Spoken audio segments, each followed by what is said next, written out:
안녕하세요. 오늘의 데일리 뉴스레터에 오신 것을 환영합니다. 이 테마는 KF21을 질투한다. 2. 어떤 나라도 한국을 따라잡을 수 없다. 3. 한국이 미국에 교훈을 주었다. 한번 진실을 알아봅시다. 게다가 비행시험을 할 때마다 속속 드러나는 놀라운 성능은 세계 어느 나라에서도 부러움을 사기에 충분했는데요. 그런 만큼 많은 시기와 질투도 받고 있는 것이 사실입니다. 초도 비행 전까지 KF21은 주로 개발사에서 내세우는 성능을 제대로 낼 리 없을 것이라는 내용으로 중상모략 당하기에 일쑤였습니다. 그러나 CJ152가 처음 하늘을 가르고 그 뒤로 성능을 하나하나 증명해 나가자 그런 목소리는 쏙 들어갔죠. 그러자 이번에는 한국이 내세우는 국산 아유를 결고 넘어지곤 했는데요. 최근에 알려진 소식도 그런 식으로 KF21의 국산 아유를 의심하는 근거로 이용되고 있었습니다. 바로 KF21 시제기에 들어간 이사 레이더의 TR 소자가 다름 아닌 대만산이라는 것입니다. 대만이 KF21을 부러워한다는 것은 다 알려진 사실이고 틈만 나면 은근슬쩍 한국 무기에 자기들 기술이 들어갔다고 주장하는 것도 공공연한 사실입니다. 그래서 이 소식 역시 대만이 의뢰하던 일방적인 주장이려니 했는데요. 그런데 알고 보니 이 주장이 사실이고 대만 부품이 실제로 들어가 있었다고 합니다. 하필이면 레이더와 같은 핵심적인 부품에 외선 부품이 들어가 있다는 점에서 이는 어쩌면 내년으로 예정되어 있는 KF21의 양산 계획에도 걸림돌로 작용할지 모릅니다. 그뿐만 아니라 국산 전투기라는 슬로건 아래 개발해왔던 KF21 프로젝트의 진정성 자체도 의심받을 수 있는 심각한 사안인데요. 그 내막을 한번 자세히 알아보겠습니다. 이번에 화두가 된 TR 소자는 말하자면 이사 레이더를 이루는 최소 단위입니다. 레이더 전체를 곤충의 겹눈에 비유한다면 TR 소자는 그 난눈 하나하나에 해당하는 것이죠. KF21에 탑재되는 국산 이사 레이더에는 군사 기밀이라서 정확한 숫자는 알려져 있지 않으나 약 천여 개에 달하는 TR 소자가 들어간다고 하는데요.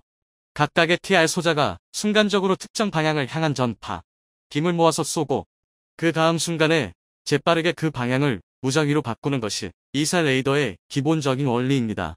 이사 레이더의 성능을 결정하는 것이 바로 이 TR 소자의 성능으로 얼마만큼의 출력을 견디는지에 따라 쏘는 전파 빔의 강도가 바뀌는 데다가 얼마만큼 빠르게 조사 방향을 바꿀 수 있는지가 전자전 성능을 결정하기 때문입니다.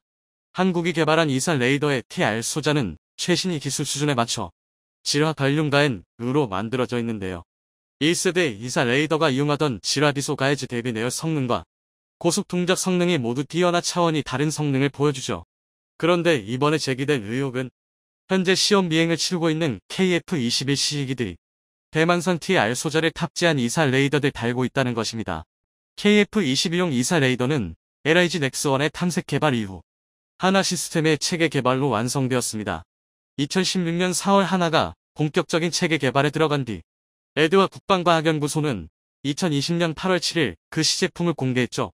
그런데 국내 유력 군사 매거진이 최근 밝힌 바에 따르면 이 시제품 레이더가 대만 윈세미 건덕터즈사에서 도입한 출력 20와트급 가엔 소자를 1088개 집약한 물건이라고 합니다. 그리고 이 시제품 레이더가 지금도 실제로 KF21 시제기에 탑재되어 비행시험을 하고 있죠. 이 소식이 알려지자 군사 관련 커뮤니티에서는 한바탕 난리가 났습니다. 그동안 국산이라고 그렇게 어필하던 게 다 거짓말이었던 것이냐고 말입니다. 그도 그럴 만한 게 TR 소자는 사실상 이사 레이더의 하드웨어를 전부 구성하고 있다고 해도 과언이 아닐 정도의 핵심 중의 핵심 부품인데 여태 이걸 왜 산? 그것도 대만 걸 사서 쓰고 있었다고 하면 예상되는 문제점이 이만저만이 아니기 때문입니다. 일단 양산과 수출, 심지어는 정비의 1위까지 생산국인 대만의 눈치들 보고 허락을 받아야 합니다. 대만이 KF21을 얼마나 부러워하는지를 생각하면 이들이 그 대가로 뭘 요구해올지 알 수가 없습니다. 이래서야 나머지 부품 전부가 국산이라고 한들 아무런 의미가 없습니다. 한국이 KF21에 기대하는 것은 다른 무엇도 아닌 주체적인 무기 운용의 자유이기 때문입니다. 게다가 대만이 KF21이 자랑하는 수준의 TR 소자 개발 능력이 있다면 물론 레이더 기술만으로 전투기 다 뚝딱 만들어지는 것은 아니지만 고성능 이사 레이더 기술이 현대적인 전투기 개발의 가장 높은 벽 중에 하나인 것도 사실입니다. 다른 건 몰라도 반도체 분야에서만큼은 한국보다도 세계적인 점유율과 인지도를 인정받고 있는 대만이 TR 소자를 빌미로 KF21의 생산과 판매를 쥐락타락하게 되면 한국에게 이만한 악재가 달리 없을 것입니다. 그러면 이런 상황을 해결할 방법은 도무지 없는 것일까요? 이대로 한국은 KF-21의 꿈을 대만에 빼앗기는 것일까요? 결론부터 말하자면 사실 이런 걱정은 할 필요가 없습니다. 시제기에 외선 부품이 들어가는 경우는 흔할 뿐더러 양산될 때에는 국산 이사가 멀쩡히 들어갈 것이기 때문입니다. 그런데 그게 가능하다면 왜 시제기에는 대만 부품이 들어간 걸까요? 사실 여기에 KF-21의 빠른 개발 속도의 비밀이 숨어 있습니다. KF-21의 시제기 개발은 국산 이사 레이더 개발과 거의 동시에 진행되고 있었습니다. 다만 이사 레이더의 기술적 난이도가 훨씬 높았던 탓에 국산 기술로 목표 성능에 도달한 시점이 시제기가 나오는 것보다 더 늦었던 것입니다. KF-21에 적용 가능한 세계적인 수준 성능의 가임, 전력 소자들 만들어낸 시점이 2022년이었죠.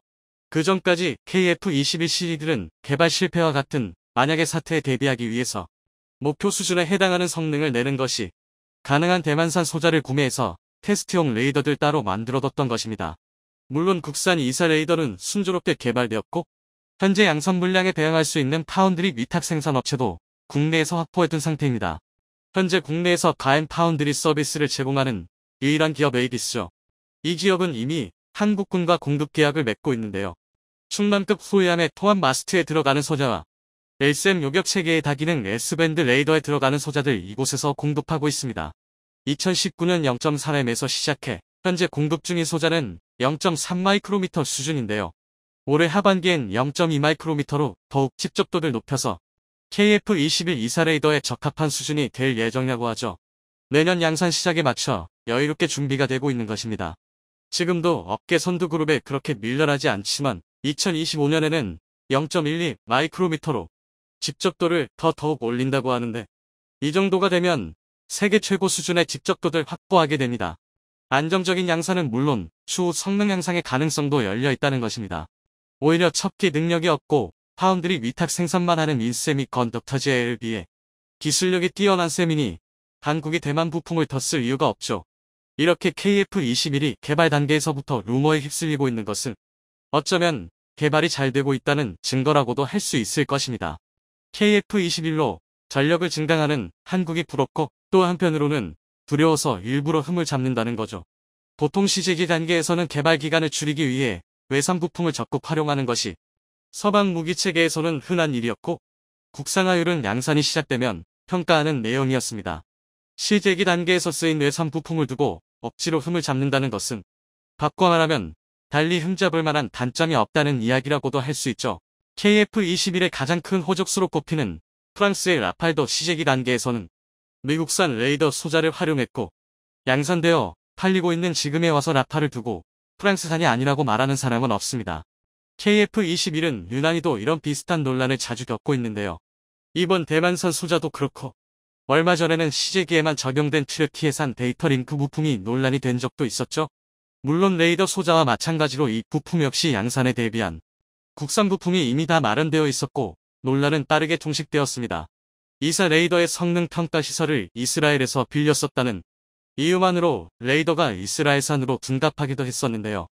이 오해는 지금도 널리 퍼져 있어서 주변국들이 KF-21을 흠잡을 때 빼놓지 않고 언급하는 단골 2명 중 하나입니다.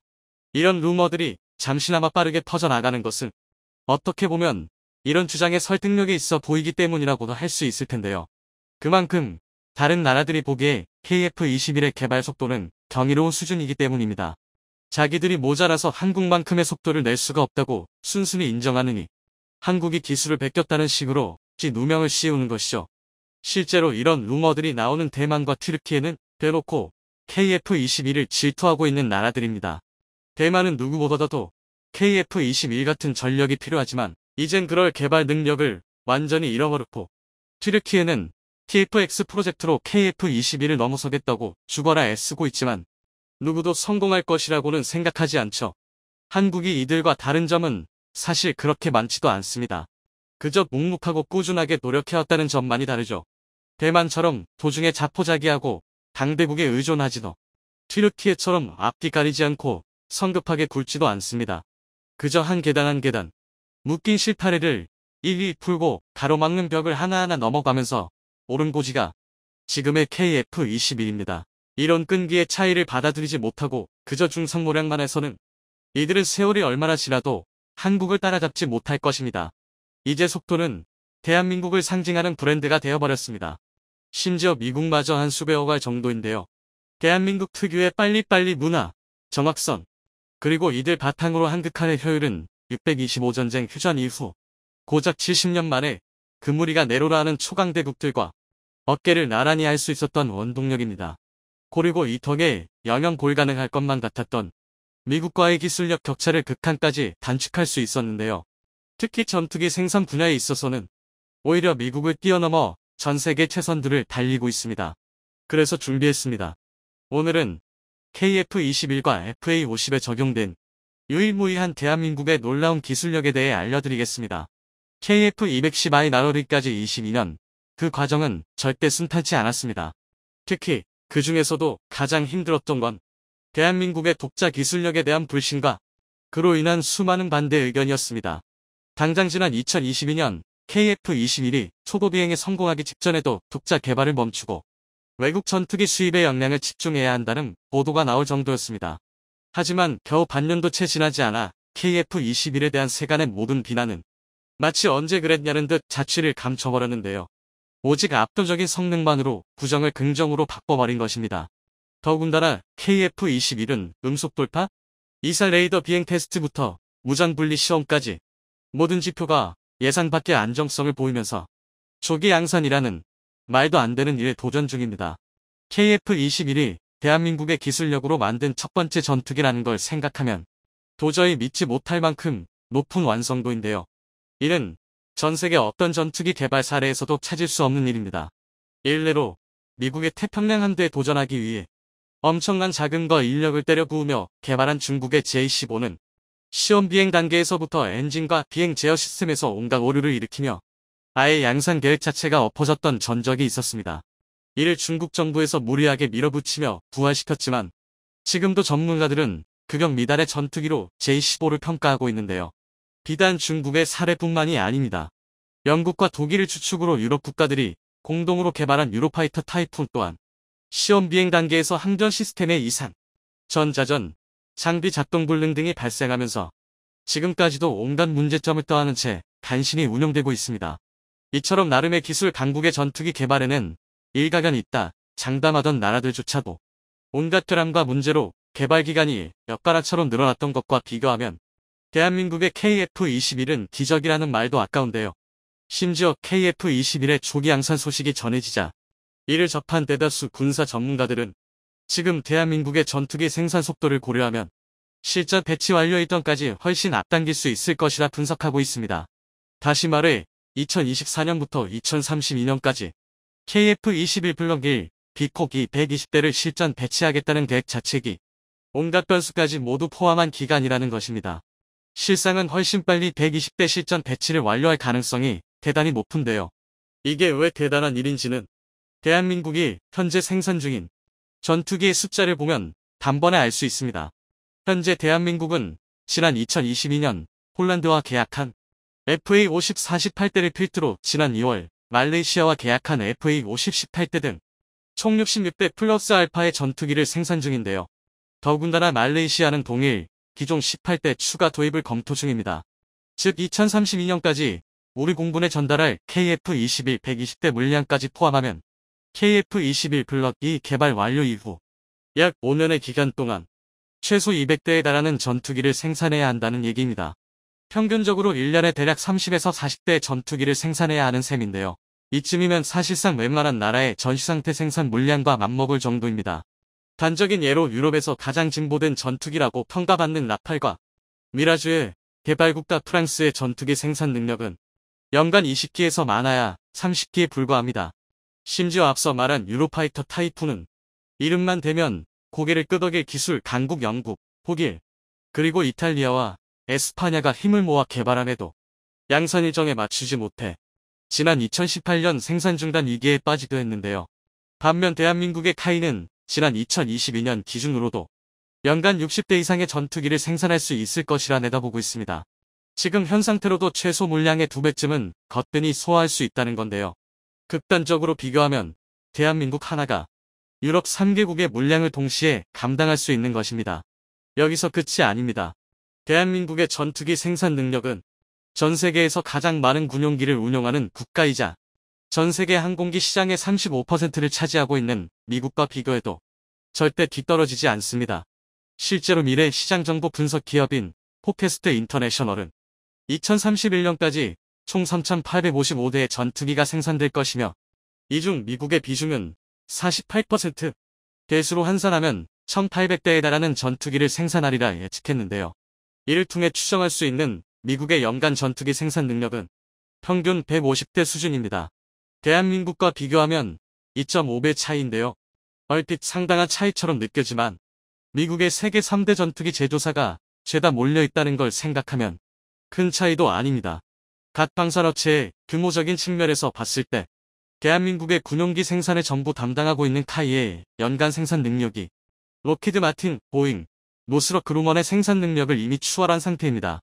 게다가 카이는 FA-50의 유일한 약점으로 지목되었던 짧은 항속거리를 개선한 단자형 모델 F-50 개발을 발표하면서 향후 2032년까지 미국을 포함한 전 세계 방산 시장에 무려 1,000대에 달하는 FA-50 계열 전투기를 판매하겠다고 포부를 밝혔는데요.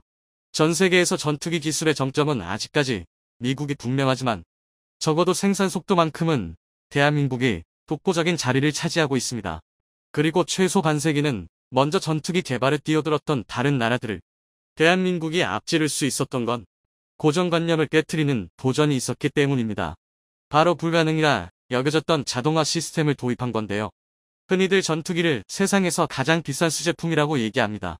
그 이유는 초음속으로 기동하는 전투기에 30만 개에 달하는 부품이 대부분 수작업으로 조립되기 때문입니다. 게다가 전투기에 들어가는 배선을 모두 하나로 이으면 무려 3만 미터에 달하는데요. 조종석 끝부터 날개 끝까지 온갖 첨단 장비가 빼곡히 들어차 있는 전투기는 거대하고 섬세한 초고성능 컴퓨터나 마찬가지입니다. 이러니 전투기의 부품이 수십만 개 육박해도 컨베이어 벨트 같은 자동화 설비를 사용할 수 없는 건데요. 문제는 또 있습니다. 전투기 조립 과정의 가장 큰 특징은 용접이 아닌 릴벳과 볼트만을 이용한다는 점입니다. 전투기 동체를 이루는 소재 자체가 알루미늄 같은 특수 소재이기도 하지만 용접 중 발생한 고열 탓에 혹시라도 전투기 동체의 형태가 틀어지는 것을 방지하기 위해서인데요. 특히 KF-21의 날개는 알루미늄보다 훨씬 가볍고 단단한 탄소섬유 강화 플라스틱 CFRP를 사용하기 때문에 더더욱 용접으로 인한 동체 뒤틀림을 방지하고 정비 편의성을 확보하기 위해 릴벳 조립 방식이 강제됩니다. 여기까지는 사실 별것 아니라고 느껴질 수도 있는데요. 하지만 여기에 수작업이라는 작업 방식이 더해지면 난이도와 소요 시간이 기하급수적으로 상승합니다. 실제로 전투기 주익 하나에 평균 2만 개의 볼트 구멍을 사람의 손으로 일일이 하나하나씩 뚫어야 하는데요. 이로 인해 기존에는 날개 하나를 조립하는 데에만 무려 700시간 이상이 필요했습니다. 전 세계 어느 나라든 이를 극복할 수 없었는데요. 그런데 대한민국은 달랐습니다. 국내 순수 기술로 개발한 대형 로봇 드릴링 시스템 LRDS를 통해 이 시간을 획기적으로 줄이는 데 성공했습니다. 특히 LRDS는 최대 탄소 섬유 시트 80장을 겹쳐 만들기 때문에 약 2분 30초 동안 3번에 걸쳐 뚫어야 했던 기존 작업 시간을 무려 84%나 단축할 수 있었습니다. 심지어 이 덕에 700시간이나 걸리던 작업을 고작 11시간이면 끝낼 수 있게 되었는데요. 또한 기계가 작업을 대신하면서 정확도는 물론 작업자의 안전까지 확보할 수 있게 된 건 덤입니다. 대한민국이 보유한 신기술은 여기서 끝이 아닙니다. 전투기 동체의 최종 조립은 기수와 중앙 동체, 그리고 후방 동체로 나누어지는 거대한 3개의 조각을 각각 요압장치에 올려놓은 상태에서 진행하는데요. 당연하게도 항공기에서 가장 무거운 동체 구조물을 따로 올려놓은 상태에서 사람이 직접 조립하는 일은 절대 쉽지도 않을 뿐더러 정확도도 떨어질 수밖에 없습니다. 특히 단 1mm의 오차만 발생하더라도 초음속 단계 비행에서는 치명적일 수도 있는 공기저항이 발생하기 때문에 전투기 조립의 허용 오차 범위는 0.002mm에 불과합니다. 머리카락 두께의 약 1/50에 불과한 오차도 허용하지 않는 건데요. 하지만 대한민국은 이 미세한 오차조차도 없애기 위해 독자 기술로 개발한 동체 자동 체결 시스템 패스를 도입했습니다. 패스는 자동 주행장치인 에그브 로봇의 일종으로 11개의 레이저 트래커 장비를 활용해 3차원의 가상 공간 좌표를 설정할 수 있는데요.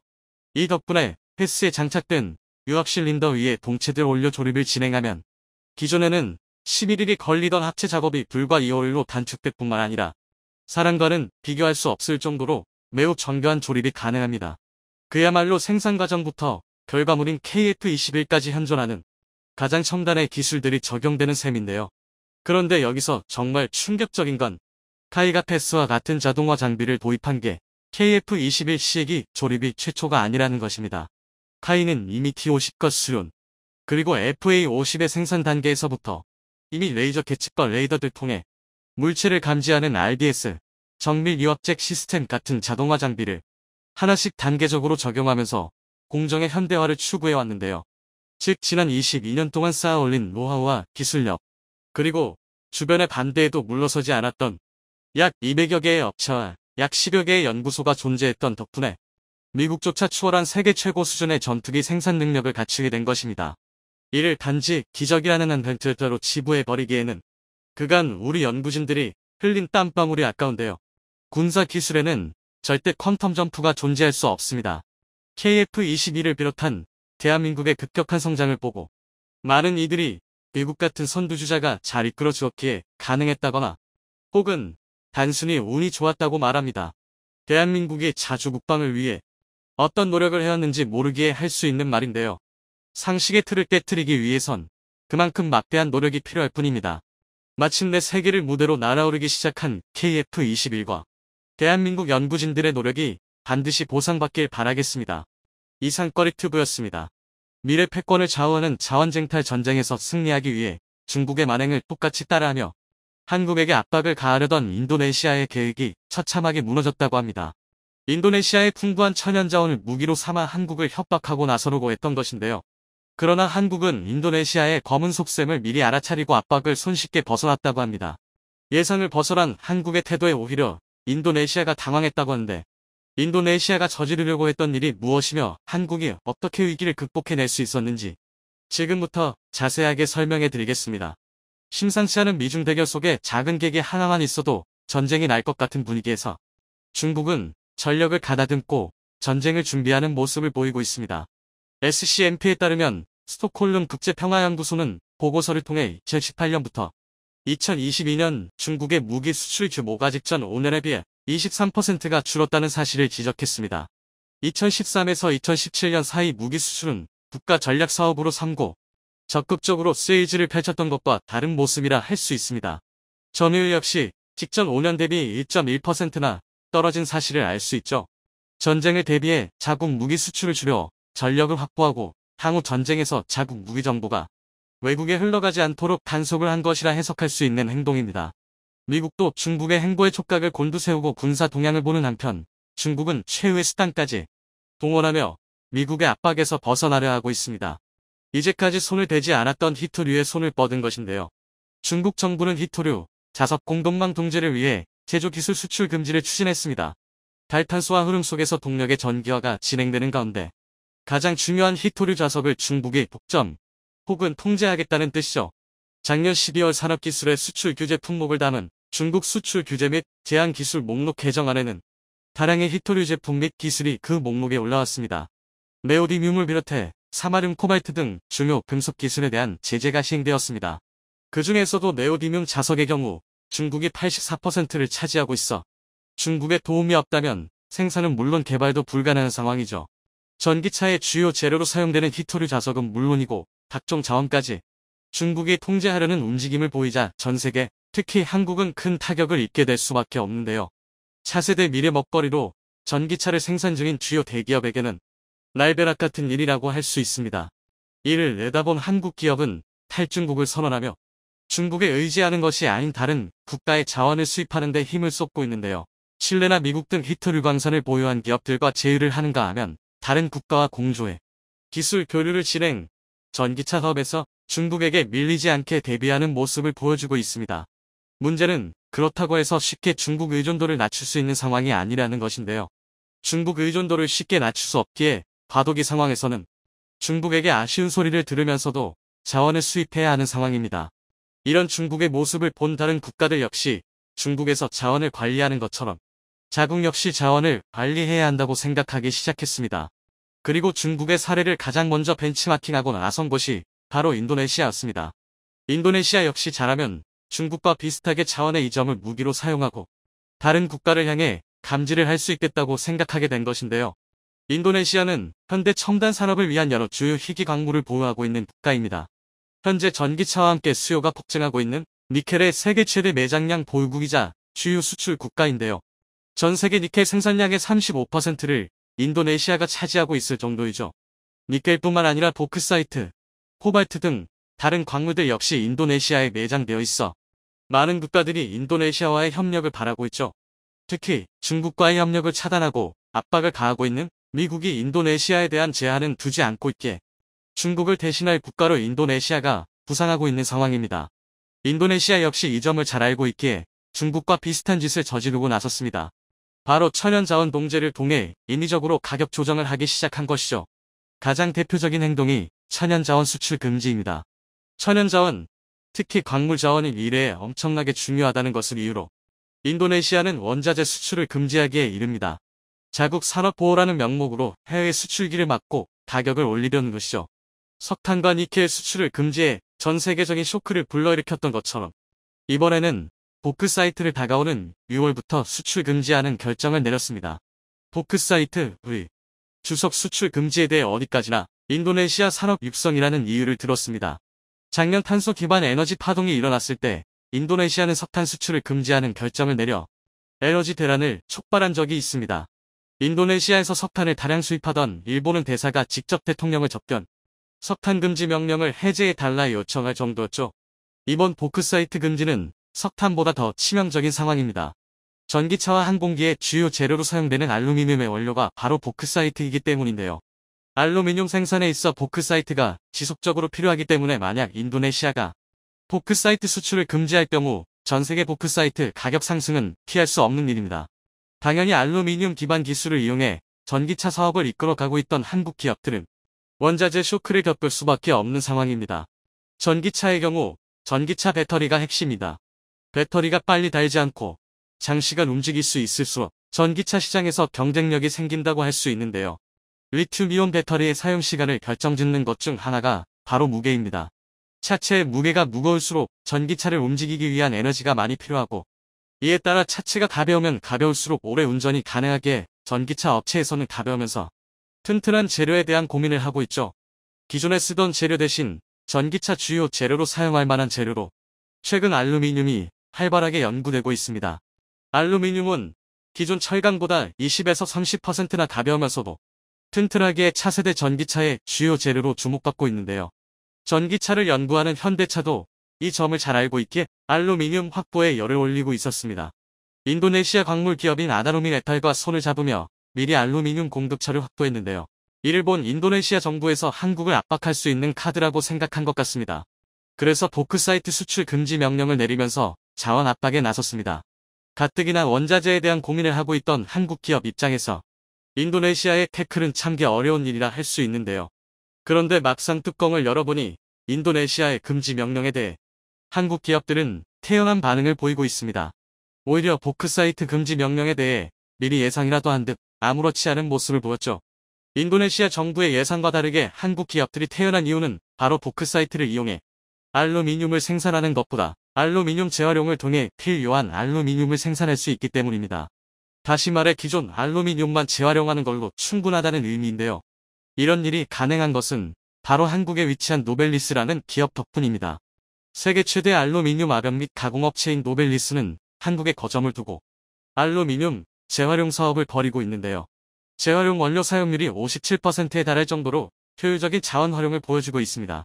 알루미늄 재활용은 스크랩과 폐알루미늄 음료캐를 이용해 새 알루미늄 제품을 만드는 것인데요. 알루미늄은 재활용에도 가치나 품질이 저하되지 않는 특성을 지녀 이론적으로 무한대로 반복해 재활용이 가능한 금속이라고 할 수 있습니다. 그래서 재활용만 잘해도 보크사이트를 수입하기 위해 인도네시아를 비롯한 다른 국가들에 매달릴 필요가 없어지는 것입니다. 현재 전기차 분야에서 가장 앞서 나가고 있는 현대차 역시 노벨리스와 제휴를 맺고 협력하고 있는데요. 2008년부터 노벨리스는 제네시스 모델부터 전기차 모델인 코나 EV, 코나 EV와 친환경 하이브리드 모델인 아이오닉까지 다양한 차종의 알루미늄 소재를 공급해 오고 있습니다. 안정적인 알루미늄 공급처를 확보해 두었기 때문에 인도네시아의 보크사이트 금지 주체도 눈 하나 깜짝하지 않았던 것이죠. 차세대 전기차 사업에도 노벨리스는 알루미늄 공급을 약속했고, 현대차는 노벨리스의 공급량으로도 충분히 수요를 커버할 수 있다고 판단한 것이죠. 무엇보다 인도네시아에서 생산하는 보크사이트를 사용하지 않아도 호주나 중국에서 보크사이트를 수입할 수 있다는 건 역시 중요한데요. 대제품을 수입할 곳이 인도네시아 한 곳이었다면 한국 입장에서는 큰 타격을 입을 수 있지만, 호주와 중국 등 다른 곳에서 생산되는 보크사이트를 사용해서 가공하면 된다는 점에서 한국은 큰 피해를 입을 이유가 없습니다. 게다가 최근 알루미늄 생산에 있어 두각을 드러내고 있는 인도가 한국으로의 수출을 늘리고 있어 인도네시아에서 보크사이트를 수입할 필요 없이 인도로부터 알루미늄을 직접 수입하면 되기에 인도네시아의 제재는 힘을 발휘하지 못하는 상황입니다. 외부적인 요인 역시 인도네시아에게 호의적이지 않습니다. 지난 니켈 파동과 석유 파동에서 인도네시아의 갑작스러운 수출 제한을 두고 WTO는 여러 차례 경고를 준 바 있는데요. 이번에 보크사이트 수출 금지까지 저지르자 더는 참지 않은 것입니다. WTO는 원자재 접근에 대해 인도네시아가 부당한 접근 제한을 두고 있다며 국제 수출 협정을 위반했다고 판단한 것입니다. WTO의 판단에 인도네시아 정부는 반발하면서 차별이라고 주장하며 항소를 제기했지만 인도네시아 정부로서도 딱히 반박할 수 있는 게 없습니다. WTO의 제재가 본격화되면 인도네시아의 수출 금지 조치는 빠르게 해소될 가능성이 높죠. 중국처럼 자원을 무기로 삼아 압박하며 한국에 대해 강력한 영향력을 행사하려 했었던 인도네시아. 그러나 중국과는 다르게 인도네시아의 자원 무기화 전략은 별다른 효과를 내지 못하고 오히려 인도네시아의 악재로 작용하고 있습니다. 이미 인도네시아는 KF-21 분담금 문제로 인해 오랜 기간 한국과 좋지 않은 인연을 이어가고 있습니다. 최근 폴란드의 KF-21 사업 참여 소식에 자극을 받은 건지 일부 분담금을 지불하고 KF-21 참여 의사를 보이고 있는데요. 확실하게 갚는 것도 아니고 찔끔찔끔 일부분만 갚으면서 추한 행동을 보이고 있습니다. 게다가 그 와중에 한국의 자국 조종사를 파견, 기술력만 쏙 빼내려는 모습을 보이며 합의 이행에 대해 불성실한 태도를 보이고 있죠. 이런 가운데 전투기의 주 원재료인 알루미늄으로도 한국을 압박하려 나섰으니 한국이 더 이상 인도네시아를 참고 봐줄 이유도 없어졌습니다. 자원을 무기로 한국을 위협하려고 한 인도네시아가 다시는 한국을 향해 이런 행동을 저지르지 못하도록 이번 기회에 본때를 보여줄 수 있기를 기원해 보겠습니다.